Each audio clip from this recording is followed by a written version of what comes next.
so we were banned from that job. So Paul, in my mind, became Artemis Fowl, and this was cemented in my head, this idea of a young teenage criminal mastermind, when I saw a photograph of Paul making this confirmation. And in Ireland, when you make a confirmation in the 70s, 1970s, you would wear a full suit with a tie and everything.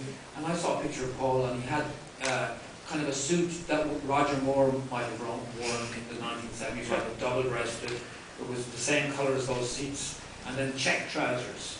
So it was like a mixture between Ron Burgundy and Roger Moore. Roger Burgundy, I suppose. Anyway, but to me, with a little cheeky grin on his face, he looked like a Bond villain. I thought, wouldn't it be hilarious if there was a Bond villain who was only 12? So it would be the same genius, and he would have the same infernal plans, but he was be 12, like, yes, tonight we are taking over the world! And I thought that would be really funny. And I kept that idea for many years, and then I had an idea for a book about fairies who were very technologically advanced. And I thought, well, why don't I put the two together? And another character I had is Holly Short. She's the main character, and she is a captain in the Leprechaun police force, if you like. And she's first captain in that division, and she feels like she's hit the glass ceiling. She can't get any further up the ladder because it's all male. She's trying to bust on through. And this idea was given to me by the classes I was teaching. Because it seemed to me, as a teacher, that the boys always got the most attention. In a bad way. They were always, not all boys, like not every boy, but a good 70% of boys do like to be a bit boisterous in the classroom. And you can see the difference between girls and boys. If you put a girl and a boy, they go to exactly the same class for exactly the same day, and you ask the girl, what did you do today in school, Mary? What did you do? And she said, well, it was fantastic. First of all, I sat beside Joanne on the bus to school. We had a great talk. Both of us loved, like, I thought, oh my God. Then when we actually got to school, our first lesson was all about the solar system, and we had to make a solar system out of paper mache. I've still got some on my elbow, I don't mind. It was a good lesson. Then it was great time. I swapped juices with Aunt Joanne. We're so compatible. We just get each other. It was fantastic. I don't like grapefruit, she doesn't like orange. And then we did maths. We did quadratic equations. I don't know what they're for, but they're fun. And then she could go on all day until the bus on the way home or whatever happened. You asked a boy, so, Frank, what did you do in school today? And he would say, because in his mind, that's what he did. Girls go to school to learn stuff. Many boys, not all boys, many boys go to school to avoid learning at all costs. My son is never happier than when he comes home from school stupider than when he went in. If, for example, a girl wants to go to the bathroom in school. Now, she does not want anyone to know about this. It is very private. And so, she will just raise her hands up like that. And this, any good teacher, any teacher will know this. She will put her hand up. You will spot that. There's no need to say anything. If she's desperate, she may do this.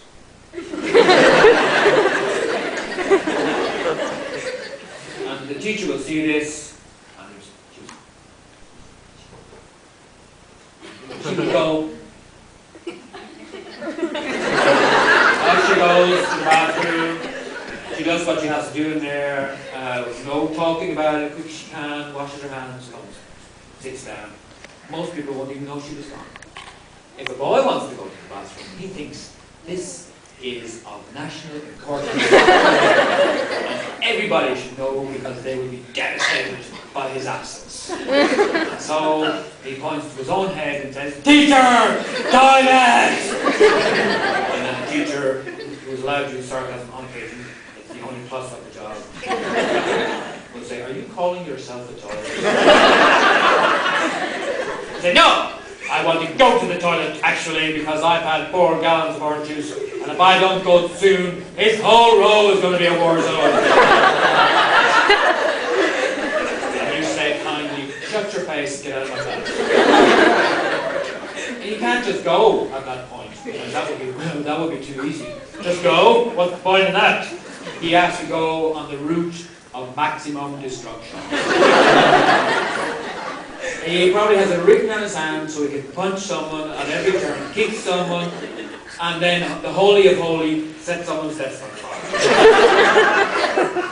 And even when he's in the toilet, he's been planning for hours to get in there. Now that he's in there, he thinks he's missing what's going on outside. And so he holds the door open with his foot and he tries to talk to his friend. Hey, Jimmy, guess what I'm doing? There's only 2 guesses, 3 at most. I don't know.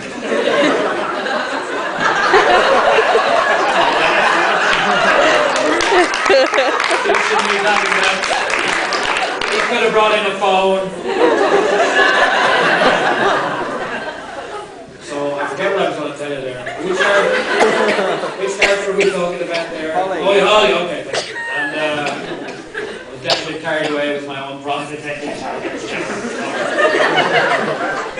I got you. Anyway, so Holly was this little girl in the class. She was a tiny girl. And she looked kind of elephant. She had the short, the pixie haircut. She had big blue eyes. But the thing I liked about her was she was so determined. She really wanted to learn. And there was this other guy in the class, this big bruiser, and he just interrupted at every opportunity. He would wait until there was something really important and then cough and just ruin the whole moment. Or he would start laughing, or he'd knock his stuff over, or can I go to the toilet? And he was really kind of annoying. I didn't know how to deal with him. I tried being nice to him. I tried, hitting him with a steel ruler in the kitchen. I tried all that. Accidentally. Anyway. And then one day at lunch, I happened to be by the window, and I saw this girl, Rachel. She went for him. She went over to him, and she was shouting up at him. I couldn't hear exactly what she was saying, but she was chastising him for making noise in class. That was fantastic. And then she punched him in the knee. That's as high as she could reach for him. He didn't know what to do. He was like, he couldn't hit this little girl, and he liked her, I think, anyway, so he didn't know what to do. So what he did was, he shut up. In class, he just sat there, looking around and terrified.